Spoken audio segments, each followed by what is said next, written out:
Central news ഡെസ്കിൽ നിന്ന് S Vijayakumar കൂടി നമുക്കൊപ്പം ചേരുന്നു. ആം ആദ്മി പാർട്ടിക്ക് ഏറെ ആശ്വാസം, അതുപോലെ ഡൽഹി മുഖ്യമന്ത്രി അരവിന്ദ് കെജ്രിവാളിന് ഏറെ ആശ്വാസം. അവർ പ്രതീക്ഷിച്ചതുപോലെ വിധി വന്നിരിക്കുന്നു. അരവിന്ദ് കെജ്രിവാൾ ജയിൽ മോചിതനാകും. ഇന്ന് വൈകുന്നേരം തന്നെ അദ്ദേഹം ജയിലിന് പുറത്തിറങ്ങുമെന്ന വാർത്ത വരുന്നു. അദ്ദേഹത്തിന് CBI ചാർജ് ചെയ്ത കേസിൽ സുപ്രീം കോടതി ജാമ്യം അനുവദിച്ചു എന്ന ഏറ്റവും പ്രധാനപ്പെട്ട വാർത്തയാണ് ഈ മണിക്കൂർ നമ്മളെ തേടി വരുന്നത്. എസ് വിജയകുമാർ കൂടി നമുക്കൊപ്പം സെൻട്രൽ ന്യൂസ് ഡെസ്കിൽ നിന്ന് തത്സമയം ചേരുകയാണ്. വിജയകുമാർ, ഒരുപക്ഷെ അരവിന്ദ് കെജ്രിവാളിന് ഈ ED ചാർജ് ചെയ്ത കേസിൽ തന്നെ ജാമ്യം ലഭിച്ച പശ്ചാത്തലത്തിൽ അദ്ദേഹത്തിന് അന്ന് തന്നെ ജാമ്യം ലഭിച്ച് പുറത്തിറങ്ങാൻ കഴിയുമെന്നായിരുന്നു വിശ്വാസം. എന്നാൽ CBI വളരെ തന്ത്രപൂർവമായ ഒരു നീക്കത്തിലൂടെ ആ ഒരു നീക്കത്തെ പൊളിക്കുകയും അവർ യഥാർത്ഥത്തിൽ അദ്ദേഹത്തിനെ ജയിലിനുള്ളിലാക്കുകയും ചെയ്തു. എന്നാൽ ഈ കേസിലും സുപ്രീം കോടതി അദ്ദേഹത്തിന് ജാമ്യം അനുവദിച്ചിരിക്കുന്നു എന്നാണ് നമ്മൾ മനസ്സിലാക്കുന്നത്. പറയൂ വിശദാംശങ്ങൾ. ദീർഘകാലം, നീണ്ട കാലത്തോളം ഒരാളെ ജയിലിൽ അടയ്ക്കുക എന്നതല്ല രാജ്യത്തെ നിയമം എന്ന ആമുഖത്തോടു കൂടിയാണ് സുപ്രീം കോടതി അതിൻ്റെ ഉത്തരവ് പറഞ്ഞു തുടങ്ങിയത്.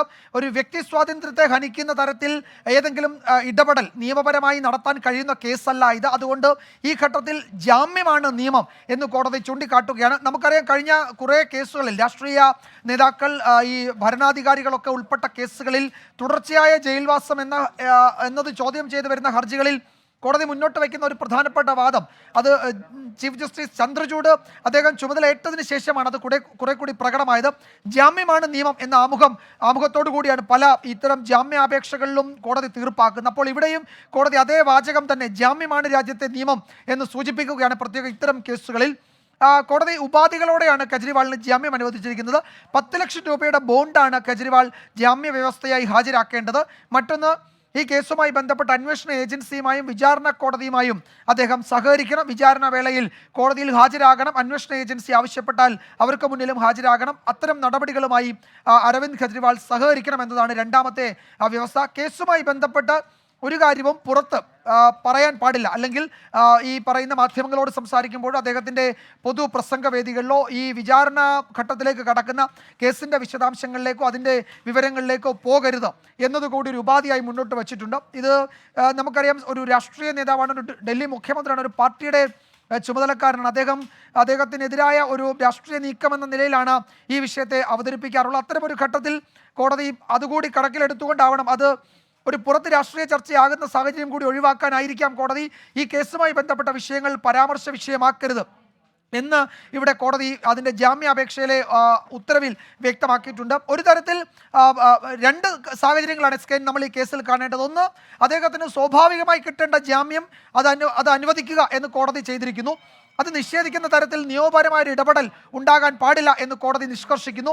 ജാമ്യമാണ് ഇവിടുത്തെ നിയമം എന്ന് കോടതി ചൂണ്ടിക്കാട്ടുന്നു. മറ്റൊന്ന്, കേന്ദ്ര ഏജൻസിയുടെ ഇടപെടൽ അത് ഇല്ലീഗലാണ്, അത് നിയമവിരുദ്ധമാണ്, അത് നിയമവാഴ്ചയുള്ള രാജ്യത്തെ നടപടിയല്ല എന്നതായിരുന്നു അരവിന്ദ് കെജ്രിവാളിൻ്റെ ഒരു രാഷ്ട്രീയ വിമർശനം.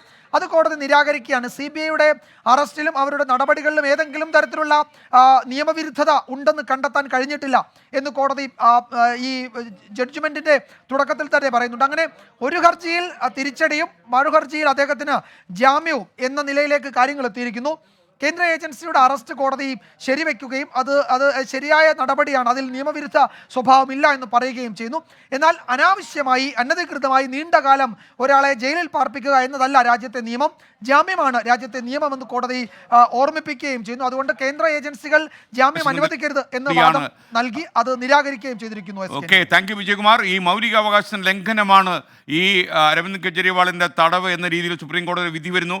മദ്യനയ അഴിമതി കേസിൽ ജയിലിൽ കഴിയുന്ന അരവിന്ദ് കെജ്രിവാളിന് സുപ്രീം കോടതി ജാമ്യം അനുവദിച്ചു എന്ന ഏറ്റവും പ്രധാനപ്പെട്ട വാർത്തയാണ് ഇപ്പോൾ ഡൽഹിയിൽ നിന്ന് വരുന്നത്. മദ്യനയ അഴിമതി കേസുമായി ബന്ധപ്പെട്ട കള്ളപ്പണം വെളുപ്പിക്കൽ കേസിൽ ഈ കഴിഞ്ഞ ജൂൺ 26-ാം തീയതിയാണ് CBI കെജ്രിവാളിനെ അറസ്റ്റ് ചെയ്തത്.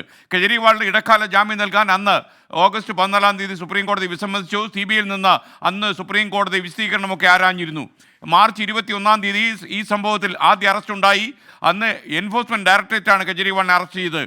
പിന്നീട് സുപ്രീം കോടതി 21 ദിവസത്തേക്ക് തെരഞ്ഞെടുപ്പ് പ്രമാണിച്ച് അദ്ദേഹത്തിന് ഇടക്കാല ജാമ്യം അനുവദിച്ചു. ഇടക്കാല ജാമ്യത്തിൻ്റെ കാലം കഴിഞ്ഞപ്പോൾ അദ്ദേഹം ജയിലിലേക്ക് മടങ്ങിപ്പോയി.